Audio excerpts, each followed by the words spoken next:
Entonces voy a empezar con el asunto del libre albedrío, que es uno de esos pilares fundamentales, y voy a dejar la segunda parte más al final. El libre albedrío. Libre albedrío. Vamos a ver. Elección o libre albedrío. Vamos a ver. Elección o libre albedrío. Entonces, ¿qué es el libre albedrío? Entonces, según la enciclopedia Wikipedia, que yo he buscado y cualquiera puede hacerlo, simplemente con poner la palabra libre albedrío, nos dice que el albedrío viene del vocabulario latín o latino, arbitrum, que a su vez significa también la palabra juez, que viene a ser un árbitro o un juez, o sea, alguien que da comienzo a un partido o a un juicio, y el mismo que marca el final del partido o el que marca el final del juicio. Entonces dice que esta palabra albedrío, la palabra albedrío, viene a ser de un árbitro o un juez, pero si le añadimos la palabra libre antes, significa que ese árbitro es libre, o sea, que no, cada uno puede ser su propio árbitro, ¿no? Entonces, cada uno se puede arbitrar. Dice que la elección, dice que también que el libre albedrío es una elección, es la creencia de aquellas doctrinas filosóficas, o sea, que es una filosofía para los que algunos todavía piensan que es una doctrina bíblica. Esto lo dice la Wikipedia, que en principio es un árbitro neutral, ya que estamos hablando de arbitraje. Neutral quiero decir que no lo está diciendo ninguna tendencia religiosa, no lo está diciendo ninguna ninguna doctrina religiosa, lo dice la Wikipedia, que es una filosofía, no es una doctrina como comúnmente se tiene aceptada más como doctrina bíblica el asunto del libre albedrío que como filosofía, cosa que en la Biblia no aparece, aunque algunos versículos pareciera que nos indican a que sí, que es una doctrina bíblica, aunque no tenga su nombre específico en la Biblia, pero en definitiva es una filosofía, según la Wikipedia, ¿no? Dice, una filosofía según las cuales las personas tienen el poder, fíjense aquí, el poder o el derecho de elegir y tomar sus propias decisiones. Me encantó esta descripción, no la he redactado yo, para que vean. Pueden colocar esa palabra libre albedrío en Google y en la Wikipedia. Bueno, el primer resultado que le va a salir es el de la Wikipedia, el primer resultado.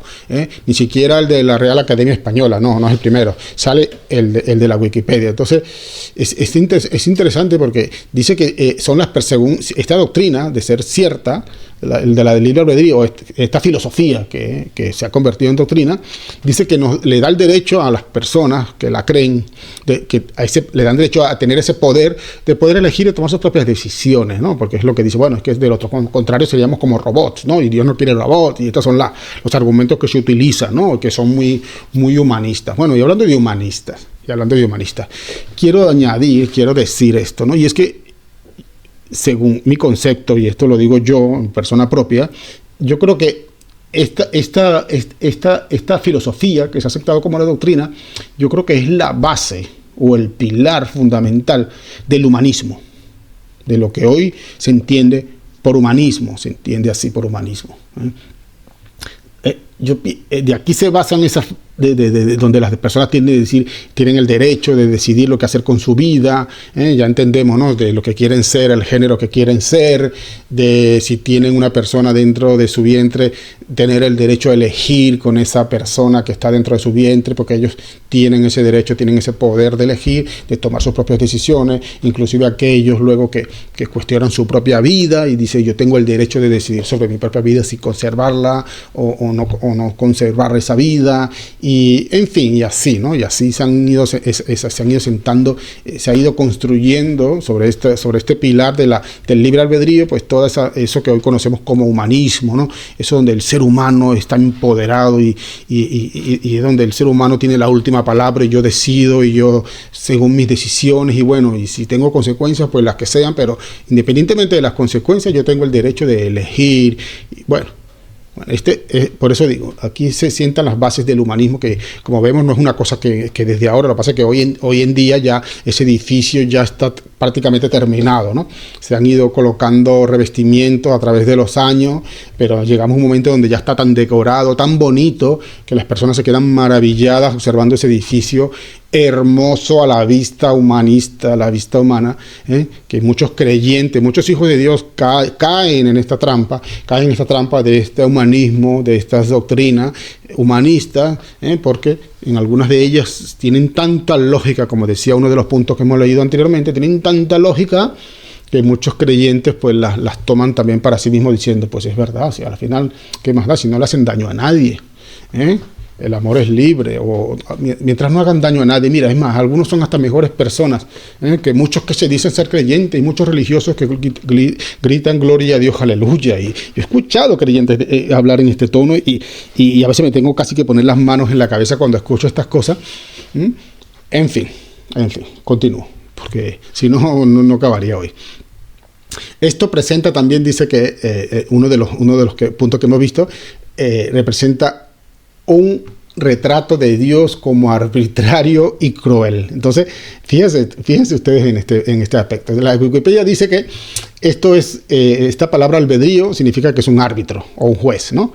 Entonces, la doctrina que niega la expiación limitada, dice que dejaría a Dios como un árbitro. Si la expiación es limitada, entonces Dios sería el árbitro. Si la expiación fuera universal, quiere decir que nos da a nosotros ese libre albedrío, entonces ese árbitro somos nosotros, ese juez somos nosotros. Es como decirle a Dios, levántate del trono, yo sé que ya yo sé, ya yo sé, ya mi conciencia me dice que he pecado, sí, que he hecho lo malo, sí, pero ahora yo voy a juzgar sobre mi propia castigo, yo voy a ser mi propio juez, levántate del trono que me voy a sentar yo.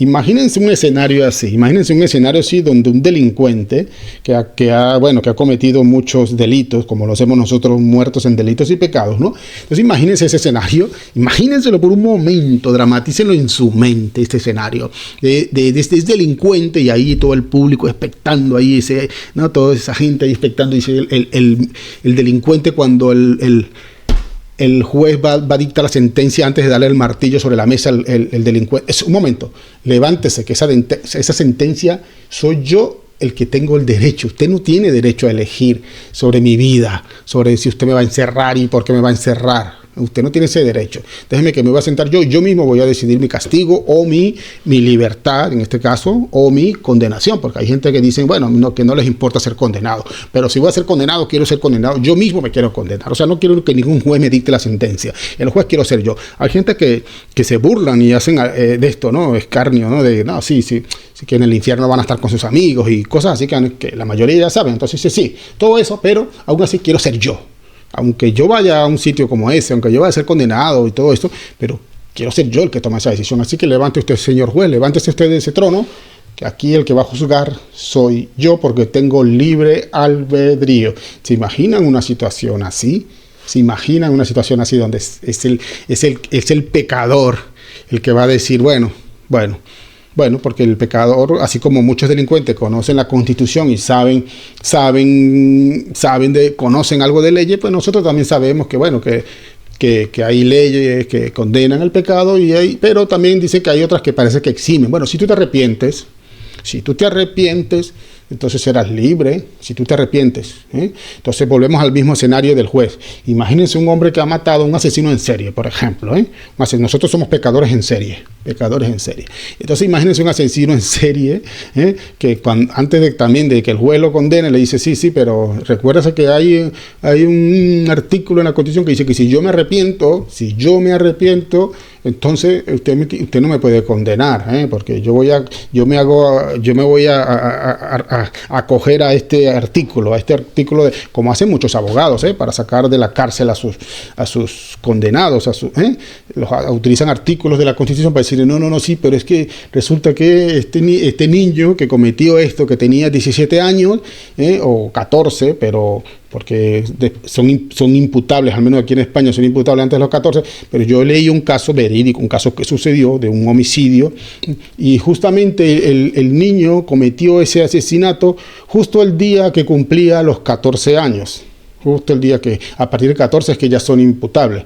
Pero resulta que sí, lo van a juzgar como ya, lo van a juzgar porque ya ya ha dejado de ser imputable, pero resulta que el juez, el abogado, se da cuenta de que en el momento que cometió el homicidio, pues faltaban horas para que el niño naciera, digamos, para cumplir realmente la fecha de nacimiento, ¿no? De los 14 años. Entonces, faltando horas, legalmente dicen, no, este niño todavía no tiene 14 años. Sí, hoy es el día de su cumpleaños, pero es que no tiene 14 años. Entonces, y eso le valió para que el niño se quedara sin castigo, porque el abogado, conociendo las leyes, se acudió a ese recurso legal y evitó la condena. O sea, el abogado, digamos, fue el juez. Entonces, en este caso nosotros, pues señor juez, hay un artículo en la Constitución de Dios que dice que si nos arrepentimos, nuestros pecados son perdonados por el arrepentimiento, ¿no? Y ahora sí yo creo que hay un Dios, sí, hasta el diablo cree también, o sea, creer no es suficiente, el arrepentimiento, bueno, en fin, voy a continuar porque me estoy liando, creo que la mayoría me entienden lo que quiero decir. Entonces voy a continuar. Entonces, en este asunto donde el hombre quiere ser juez, Juan 8:34 dice, él le respondió, en verdad os digo, todo aquel que comete pecado, esclavo del pecado, es esclavo del pecado, y el esclavo no queda para siempre en la casa, no queda en la casa para siempre, sino el hijo sí permanece para siempre. ¿Qué está diciendo Jesús aquí? Porque estamos hablando acerca del libre albedrío. Si esta filosofía doctrinal, convertida en doctrina, es verdad, entonces Jesús está diciendo que todo el que comete pecado es un esclavo. Ahora la pregunta es, los que escuchan, ¿alguien puede levantar la mano diciendo que no ha cometido pecado? ¿Alguien podría levantarla? Si alguien podría levantarla, entonces esa persona tendría libre albedrío. Esa persona, si alguien puede levantar esta mano, esa persona que levante su mano ahora, bueno, cuando escuche esto, tendrá libre albedrío. Pero si ha cometido pecado, si ha cometido algún delito, esta palabra esclavo, convirtámosla en la palabra delincuente, el que delinque es un delincuente, el que infringe la ley es un pecador, y el pecador, dice Jesús, que es un esclavo. Entonces, ¿cómo un esclavo es libre? Pregunto, ¿cómo un esclavo tiene libre albedrío, libre elección de tomar decisión? ¿Dónde han conocido un esclavo que tome libertad, que tome decisiones en libertad, sino obedeciendo a su amo? ¿Y cuál es el amo del pecador? El pecado. Todo el que comete pecado se convierte en esclavo del pecado, no de Satanás. No, sino del pecado. No somos esclavos, o no hemos sido esclavos de Satanás. Satanás nos ha utilizado, nos ha acusado porque la ley dice que la paga del pecado es muerte. Entonces él simplemente lo que provoca en nosotros es el deseo de lo que dice estos puntos que hemos estado viendo hasta ahora, contradecir lo que Dios ha dicho. Con que Dios os ha dicho, no codiciéis, con que Dios os ha dicho que no cometeremos adulterio. Sí, pero mira, es que todo el mundo lo hace. Vas a ser tú el más santurrón, todo el mundo lo hace. Y además Dios sabe, Dios te conoce, Dios sabe que tú eres carne, y utilizamos allí un montón, en fin, me voy a volver a... En fin, Jesús está diciendo, el que comete pecado no tiene libre albedrío. Voy a cambiar la palabra. El que comete pecado no es libre, no tiene ningún libre albedrío, y no tiene elección. Esa definición que hemos visto en Wikipedia, no tiene ese poder de tomar una libre elección, porque el que le va a dictar lo que va a hacer es el pecado, va a ser su amo le va a decir peca, y él tiene que obedecer a su amo. Voy y peco, va y peca, porque es esclavo de ese amo, y ese amo le dice, ese esclavo es la carne, que es la que nos conduce al pecado también. Y la carne dice que no desea las cosas desde el espíritu, no las desea. Dice que no las entiende ni tampoco puede. O sea, no puede, no tiene poder. Eso dice, no, es que el poder de elegir, no tiene ningún poder de elección. Estamos vendidos. Ahora vamos a ver cómo Pablo nos los dice, cómo hemos sido vendidos, así como un esclavo es vendido, así como José fue vendido como esclavo, así nosotros hemos sido vendidos al pecado. Lo vamos a ver en palabras del propio Pablo. Por cuanto los designios de la carne son enemistad contra Dios, porque no se sujetan, ¿ves? No se sujetan a la ley de Dios, ni tampoco pueden, o sea, no tienen ningún poder, como nos quiere hacer ver el libro albedrío. No tiene ningún poder. ¿Ah? Y algunos pensarán, bueno, eso es para los incrédulos, para los... Bueno. Vamos a ver lo que dice Pablo. Vamos a ver lo que nos dice Pablo. Y vio Jehová que la maldad de los hombres era mucha en la tierra y que todo designio de los pensamientos del corazón de ellos era de continuo solamente el mal. O sea, dice solamente el mal. Pero ¿dónde quedó ese libre albedrío?